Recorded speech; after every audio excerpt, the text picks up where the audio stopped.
Bonjour à toutes et tous, bienvenue à la BNF. Je crois que j'ai des signes en régie qui m'annoncent que nous pouvons démarrer cette journée. Et je vous en prie, installez-vous, soyez les bienvenus. J'essaye de décompter combien nous sommes et je pense que nous sommes déjà plus de 150, presque 200 à avoir l'occupation de ce grand auditorium. Donc laissez-moi me présenter, je suis Mathilde Bras et je suis co-responsable de l'atelier numérique au sein du ministère de la Culture. On est une petite équipe et on accompagne des agents publics de la sphère du ministère dans la création de nouveaux services publics numériques culturels. Et en fait, Comparia, c'est un service public numérique culturel qui a été incubé, créé au sein du ministère. Et on est vraiment ravis d'organiser cette journée qui est assez importante pour l'équipe, puisque la chef de produit le présentera tout à l'heure. C'est les 1 an de Comparia aujourd'hui. Et comme par hasard, les 1 an de Comparia ont lieu lors du sommet pour l'action sur l'intelligence artificielle. Donc c'est une bonne nouvelle, nous allons pouvoir faire participer Comparia à la conversation sur le futur des intelligences artificielles. L'idée de vous réunir, nous réunir aujourd'hui, elle est venue en fin d'année dernière, fin 2024. L'équipe de Comparia présentait les résultats des premiers mois de construction et de lancement du service. Et on s'est dit que c'était important de réunir à la fois les contributeurs actuels du produit que Lucie présentera, mais aussi d'ouvrir l'espace à d'autres acteurs qui s'interrogent sur tous les enjeux que traite Comparia. Les enjeux, bien sûr, de diversité culturelle et linguistique, mais également les enjeux environnementaux et aussi les enjeux démocratiques qu'il ne faut pas laisser de côté aujourd'hui. Donc c'est pour ça qu'on organise cette journée. Vous êtes les bienvenus. Il y a énormément de choses qui sont prévues dans les différents espaces de la BNF. Et j'en profite pour remercier les équipes de la BNF de nous avoir accueillis aussi rapidement et de manière aussi professionnelle. On est très contents d'être ici. Je vais vous donner quelques informations logistiques et après je vais laisser la parole aux différents intervenants qui ouvriront cette journée. Dans l'ensemble, on va avoir différents formats. On a le format retour d'expérience, inspiration ici dans le grand auditorium. Et vous aurez aussi l'occasion de participer à des ateliers qui sont organisés par des acteurs associatifs et institutionnels sur finalement les différents enjeux qui caractérisent Comparia. C'est un tout petit espace, il y a 35 places, donc l'idée c'est que les premiers arrivés sont finalement les premiers servis, donc n'hésitez pas à y aller un tout petit peu en avance en fonction des ateliers auxquels vous souhaitez participer. Et bien sûr, puisque c'est un événement de rencontre et d'inspiration, le grand foyer est à disposition toute la journée avec du café en continu et également un stand, et j'ai vu que certains d'entre vous y sont déjà allés, un stand qui vous permet de mieux comprendre le produit Comparia, de contribuer et de participer finalement à la diversité culturelle et linguistique des IA. Dernière information logistique, il y a un Wi-Fi pour celles et ceux qui veulent vous se connecter et ça s'appelle BNF tout simplement. Donc vous pouvez y accéder depuis vos téléphones mobiles ou vos ordinateurs. Trêve d'informations logistiques avant de découvrir les témoignages de nos intervenants et les retours d'expérience. J'ai le plaisir d'accueillir Isabelle Niffenegger, qui est directrice des services et des réseaux et directrice générale adjointe de la BNF pour ouvrir cette journée. Isabelle, je vous souhaite la bienvenue sur scène. On peut l'applaudir.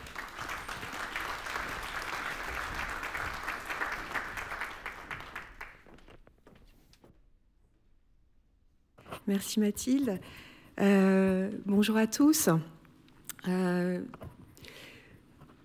Monsieur le chef du service du numérique, cher Romain, mesdames et messieurs les responsables du projet Altédic, chère Mathilde, chère Lucie, cher Thibault, caché derrière le rideau, mesdames et messieurs, au nom du président de la Bibliothèque nationale de France et de toute notre équipe de direction, je voulais évidemment vous souhaiter la bienvenue à la bibliothèque pour cette journée Comparia.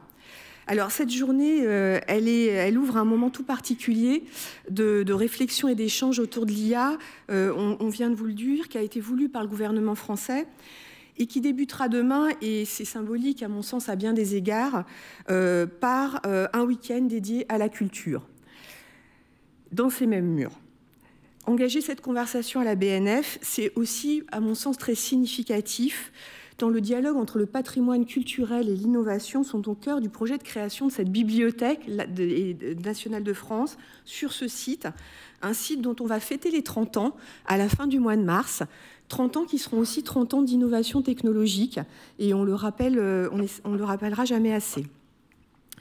Depuis 3 décennies, en effet, la bibliothèque s'attache à mettre au service de ses collections et bien sûr de ses usagers le meilleur de l'innovation.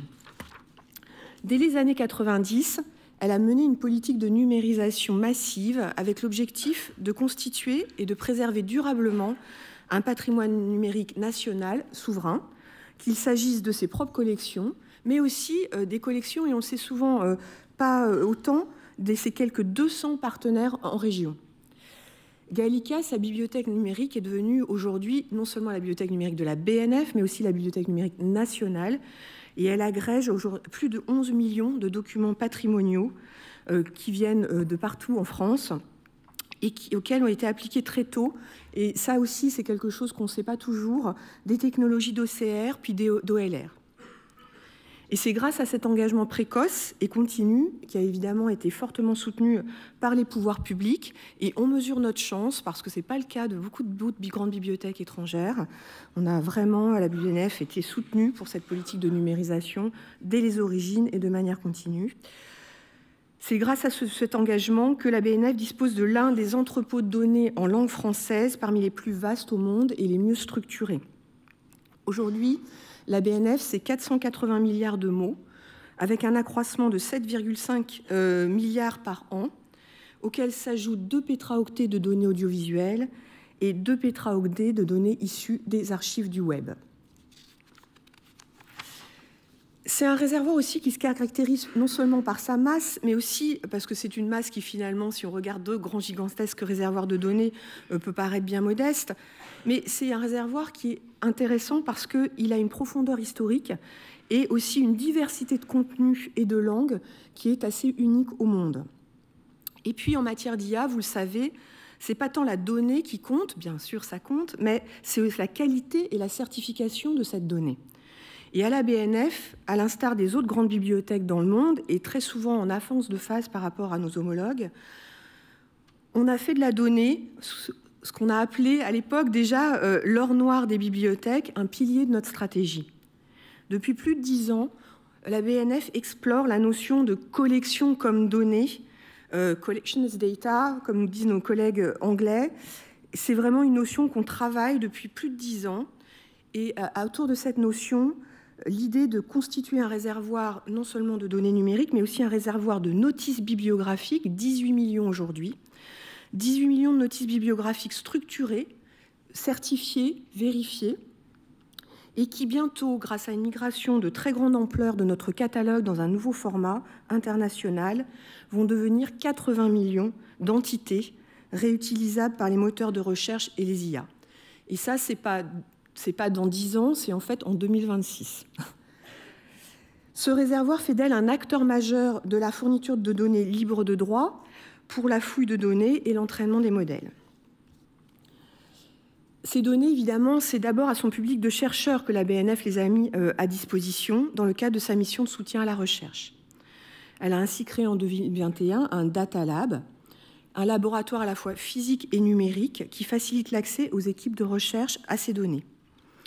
En à peine 4 ans, il est devenu un lieu de référence pour les travaux scientifiques sur ces collections numériques, en développant des partenariats de recherche, des méthodologies et des outils basés pour la plupart sur des technologies IA. Depuis de nombreuses années, la BNF travaille en collaboration étroite avec ses laboratoires de recherche sur des projets de fouille, de réutilisation et d'exploitation de données, dans le cadre de projets nationaux, mais aussi de projets européens. Je citerai par exemple le projet NewsEye, que certains d'entre vous connaissent peut-être, qui visait à créer un grand réservoir de ressources textuelles à partir de la presse européenne, donc un immense corpus de presse européenne, avec des fonctionnalités avancées de recherche par des technologies d'IA, par exemple le regroupement d'articles ou des analyses de position éditoriale. Dans un contexte de renforcement de l'action publique pour le développement de modèles souverains, transparents et éthiques, la BNF se donne pour objectif aujourd'hui d'élargir son action afin de contribuer aux initiatives éthiques de création de communs numériques pour l'IA générative. Elle ne le fera pas elle-même, évidemment, elle le fera comme elle fait toujours, en partenariat et au service d'un écosystème. Elle prévoit par ailleurs d'accélérer dès cet été sa fourniture de jeux de données libres de droit, à façon, comme elle le fait déjà de manière expérimentale aujourd'hui, mais de manière plus industrialisée, avec la création d'un service Data IA qui sera destiné aux acteurs publics et privés. C'est ainsi que nous entendons participer à la découvrabilité des contenus en langue française au niveau national, mais aussi au niveau européen. Ce travail, je le disais, on le fait en partenariat avec beaucoup de laboratoires de recherche. On le fait aussi avec nos institutions sœurs européennes, des bibliothèques, des archives, mais aussi des musées, notamment dans le cadre d'un groupe de travail consacré à l'IA de la conférence des directeurs de bibliothèques nationales européennes, mais aussi avec nos homologues et institutions sœurs francophones dans le cadre du réseau francophone numérique. Alors c'est évidemment un point très important pour nous de savoir comment nous pouvons contribuer grâce au travail que nous avons fait de numérisation et de création de données à l'écosystème de l'IA. Mais on considère aussi à la BNF que l'IA est un levier pour développer une gamme d'outils appliqués à nos missions propres. Et c'est pourquoi nous menons un programme ambitieux d'expérimentation, de projets de recherche et développement, mais aussi de projets plus industrialisés, pour développer des outils qui utilisent les technologies IA pour améliorer le signalement, la conservation ou encore la diffusion de nos collections.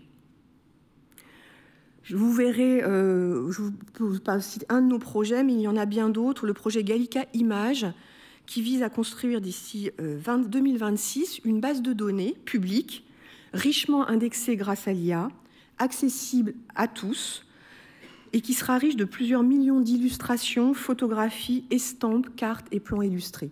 Je ne peux pas vous dire, on dit plusieurs millions parce qu'en fait aujourd'hui on ne sait pas. C'est-à-dire on va extraire de l'ensemble du corpus Gallica toutes les images qu'on pourra trouver, qu'elles se trouvent dans la presse, dans une carte, dans une photographie, une estampe, un recueil. Et on va les faire remonter, les indexer et donc les mettre dans cette base de données qui sera mise à disposition du public. Si vous avez envie de découvrir ce projet, il sera présenté au sommet IA au Grand Palais lundi prochain, et puis également dans nos locaux demain.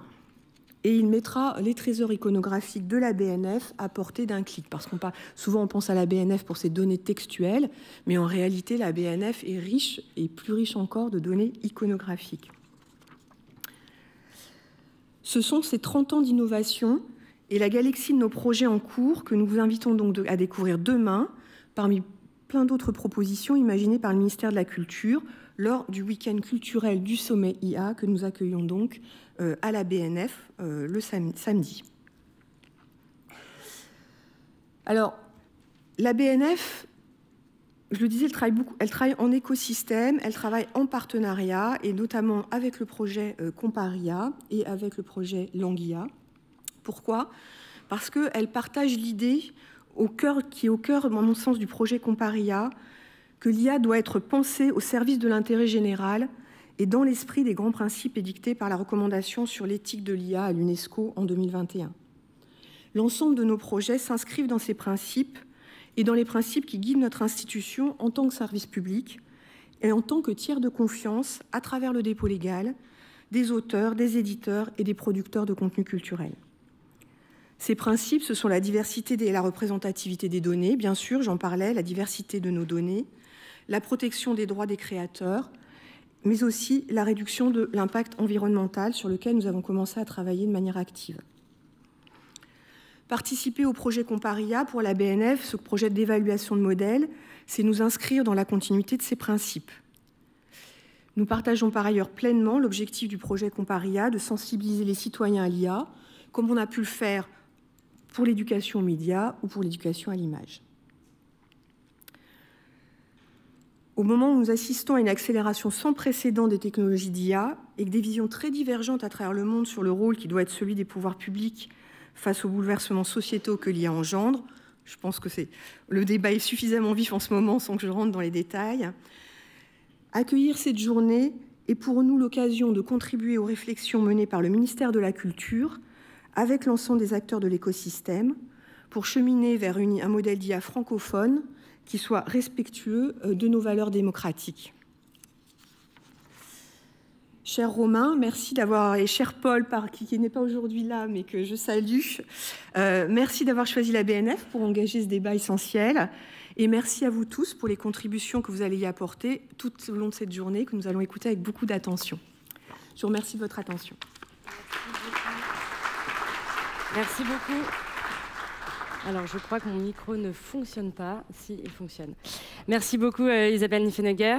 Vous avez mentionné Paul, donc il s'agit de Paul de Sinetti, qui est le délégué général à la langue française et aux langues de France, qui est absent aujourd'hui, mais qui est représenté par Thibaut Grouas, qui est chef de la mission langue et numérique dans cette même délégation. Et je crois que vous avez quelques éléments à nous partager aussi sur la partie partenariale, écosystème, peut-être au niveau européen. Merci beaucoup. Merci beaucoup. Donc effectivement, je vais vous lire le discours que Paul de Sinetti, délégué général, souhaitait prononcer ici avec vous. Donc Madame la directrice générale adjointe, chère Isabelle, chers participants, je suis évidemment ravi d'être présent aujourd'hui avec vous pour cette journée consacrée à Comparia, qui s'inscrit dans le cadre du sommet mondial pour l'action sur l'IA, qui débute dès demain dans ces lieux, avec le week-end culturel proposé par le ministère de la Culture. Je tiens à remercier tout particulièrement la Bibliothèque nationale de France pour l'accueil qui nous est réservé ici et pour leur implication à nos côtés dans nos projets en lien avec le numérique et en particulier l'intelligence artificielle générative. Chère Isabelle, l'expertise dont vous disposez sur ces questions est en effet considérable. Depuis plus de 10 ans, la délégation générale à la langue française et aux langues de France suit et soutient les sujets liant francophonie et diversité linguistique et culturelle dans l'espace numérique, au travers notamment de sa mission dédiée aux langues et au numérique. Nous attachons en effet une très grande importance à l'usage du français dans les technologies. Nous avons d'ailleurs récemment proposé 2 vocabulaires dédiés aux jeux vidéo et à l'intelligence artificielle que vous trouverez à disposition à l'entrée normalement de l'auditorium. Prenant acte d'une part du manque de visibilité de ces sujets, tant dans la sphère publique et politique que dans la dimension industrielle et citoyenne, et d'autre part de l'importance critique que revêtent ces technologies pour la visibilité, l'utilisation et l'évolution d'une langue, nous avons souhaité développer le projet d'un lieu dédié aux technologies pour le français et les langues de France, Languia, qui s'implantera à Villers-Cotterêts aux côtés de la Cité internationale de la langue française. Ce projet nous a également permis, en collaboration avec le ministère de l'Économie et des Finances et en lien étroit avec la Commission européenne, de concevoir et de prendre le pilotage de l'Alliance pour les technologies des langues, ALTEDIC, une structure collaborative européenne pour la diversité culturelle et linguistique multilingue, qui s'est formellement constituée l'année dernière et dont les opérations ont très concrètement démarré en ce début d'année au travers de 2 premiers projets européens majeurs pour l'Union européenne. Cet organisme européen s'implante lui aussi sur le site de Villers-Cotterêts. Ces 2 projets s'articulent directement avec le plan présidentiel pour la langue française et le plurilinguisme, sujet régulièrement évoqué par le président Macron, notamment lors des précédentes éditions du Salon Vivatech, puis plus récemment lors du 19e sommet de la francophonie accueilli par la France en octobre dernier. Ces sujets seront bien entendu au cœur des préoccupations du sommet pour l'action sur l'IA. C'est dans ce cadre qu'en décembre 2023 a émergé l'idée d'une préfiguration des activités de ce futur centre sous la forme d'une start-up d'État pilotée par le service du numérique du ministère de la Culture et la direction interministérielle du numérique, avec un objectif très clair, déterminer comment les pouvoirs publics peuvent contribuer à la défense de la francophonie dans la sphère numérique à l'ère de l'IA générative. Moins d'1 an plus tard, à l'automne 2024, à l'occasion du sommet de la francophonie, l'initiative Comparia a été révélée au grand public. Dans un contexte où tout va très vite, où les technologies et les révolutions s'enchaînent, parfois d'une semaine à l'autre, d'un jour à l'autre, nos collègues ont montré que les services publics sont capables d'être réactifs et de se saisir efficacement des enjeux sociétaux relatifs à l'innovation.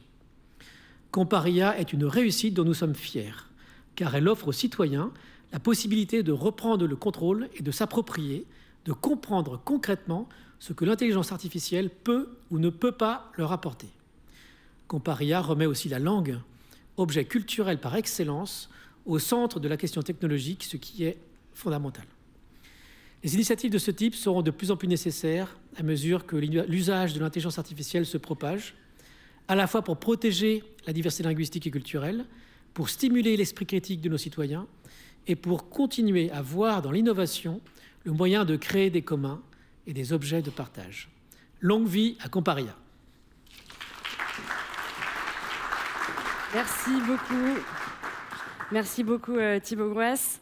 Vous avez déjà commencé à refaire la chronologie de Comparia. Et pour continuer cette rétrospective et peut-être partager aussi des perspectives nouvelles, je vais accueillir sur scène Lucie Termignon. Lucie Termignon, c'est la chef du produit Comparia. Donc c'est elle qui, il y a un an, a commencé à explorer, investiguer comment on pouvait résoudre la question de la diversité culturelle et linguistique dans les IA conversationnelles. Et depuis un an, l'équipe a grandi, un produit numérique est disponible à toutes et tous, et des premiers enseignements sont à partager sur Comparia. Lucie, je vous laisse la parole. Merci beaucoup. Merci Mathilde, merci Isabelle, merci Thibaut, et merci à toutes et tous d'être présents si nombreux aujourd'hui dans la salle et peut-être aussi en ligne. Je suis effectivement très heureuse de partager avec vous le bilan des réalisations de Comparia et aussi de vous annoncer la vision pour la suite du projet. Le projet est très jeune, c'est en quelque sorte son premier anniversaire, puisque en février dernier, on en était au stade de l'idée. Les premières briques ont été posées à partir de juin, et Comparia a été ouvert au public en octobre, comme le disait Thibaut. Et pourtant, déjà, on est parvenu à un produit qui montre ses premières preuves d'impact, puisque depuis début octobre, on a plus de 50 000 visiteurs uniques sur la plateforme, dont la moitié sont devenus des utilisateurs réguliers. En ce moment, on est sur un rythme de à peu près 1000 visites par jour. Ces visites s'inscrivent souvent dans des contextes pédagogiques et professionnels, puisque Comparia a été intégré dans différents modules d'apprentissage et de sensibilisation, à la fois dans les services de l'État, par exemple au ministère de la Justice, mais aussi dans des modules développés par d'autres acteurs, comme par exemple PIX, et des acteurs de la médiation numérique associative, dont Data Activist et Latitude seront des exemples aujourd'hui. De ce point de vue, le premier objectif de sensibilisation, d'acculturation à l'IA générative se confirme et continuera de nous guider pour la suite. Par ailleurs, les premiers jeux de données issus de la plateforme Comparia commencent à représenter des volumétries intéressantes. On parle d'abord des données de questions. Parfait. Ce sont d'abord les données ce sont d'abord toutes les questions posées par les utilisateurs sur la plateforme et dont la valeur réside dans le fait qu'elles sont en français d'une part et qu'elles correspondent à des usages réels des utilisateurs.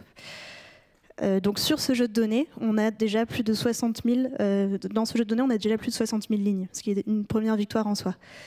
La deuxième donnée dont on dispose, c'est la donnée de préférence des utilisateurs, qui est une donnée encore plus compliquée à collecter et rare pour l'écosystème. Voilà. Et donc dans ce jeu de données, on a déjà 30 000 lignes. Mais c'est des données qui, du coup, ont une valeur. Ce que l'on sait, c'est que, on assume une démarche exploratoire, nourrie d'un dialogue resserré avec des acteurs à la fois académiques, des chercheurs et des experts du domaine, pour s'assurer de l'exploitation réelle de ces données. Puisque ces données, ce sont des données qui ont une valeur pour l'alignement, le fait d'affiner les futurs modèles sur le français. Donc, la taille, ce qu'on sait, c'est que c'est une première victoire, mais il faut encore augmenter la taille de ces jeux de données. Et la taille de ces jeux de données repose en réalité sur vos contributions. Donc, aidez-nous à faire grandir ce jeu de données. Et c'est aussi un des objectifs de cette journée, de contribuer le plus possible sur la plateforme en posant des questions et en donnant votre avis sur les réponses générées par les différents modèles. Donc Comparia a mobilisé et continuera de mobiliser une énergie collective remarquable. Si on est arrivé à un produit en un temps aussi court, c'est qu'il a été porté par une petite équipe cœur qui a bien fonctionné, puisque un designer, Aurélien Barraud, et un développeur, Adrien Pellissier, m'ont rejoint en juin. Et Simon nous a rejoint en tant que chargé de déploiement et de communication depuis décembre. Au-delà de cette petite équipe cœur, le projet repose sur une myriade de partenaires avec lesquels le dialogue s'est construit progressivement depuis juillet. Ce sont des partenaires qui nous ont d'abord permis de construire l'outil et de pouvoir interroger les modèles. Là, je cite par ordre alphabétique la DINUM, Google, Hugging Face, Microsoft, OVH et Scaleway, et que je remercie chaleureusement. Par ailleurs, ce sont des contributeurs qui ont partagé avec nous leur expertise et des liens ont été noués avec des équipes de recherche. Je salue les chercheurs de l'équipe Almanach de l'INRIA, ainsi qu'avec certaines entreprises comme Pléias, Linagora ou Bunka, qui nourrissent nos réflexions. Enfin, ce sont des acteurs qu'on associe à la diffusion de Comparia. Je pense à Pix, avec lesquels on a eu des liens dès le début du projet, et d'autres associations et structures de médiation numérique.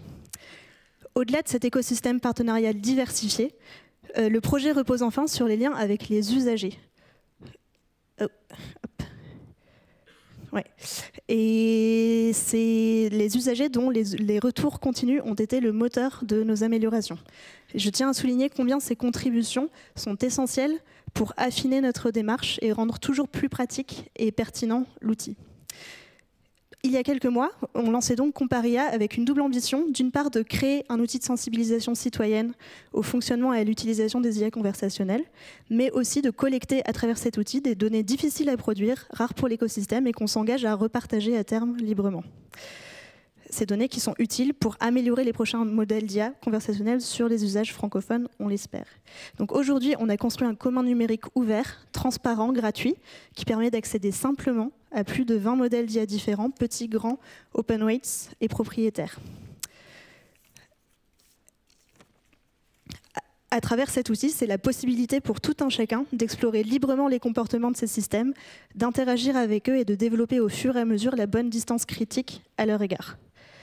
Cette journée est l'occasion d'un bilan, mais c'est également l'opportunité pour nous de se projeter vers demain. Où nous voyons-nous dans un an ?